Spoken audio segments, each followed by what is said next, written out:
High বন্ধুরা, দেখো আজকে কি রান্না হবে। আজকে কাতল মাছ, পাবদা মাছ এইসব রান্না হবে। এই পাবদা মাছ রাখছি, কাতল মাছ,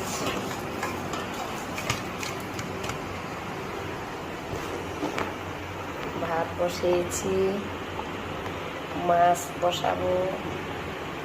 তেলটা কি সুন্দর দেখতে, তেলটা তেলের বড়া করলেও ভালো লাগবে, বেগুন দিয়ে ভাজলেও ভালো লাগবে।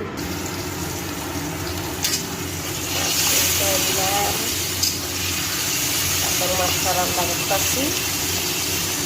এই যে কাতল মাছের আলু বসায় দিচ্ছি। তারপর শাক বানাবো। দেখি শাক আজকে রান্না না কালকে। হাই বন্ধুরা, আমার রান্না বান্না হয়ে গেছে। দেখো সব উঠায় রাখলাম ভাগে ভাগে করে। আমার রান্না শেষ।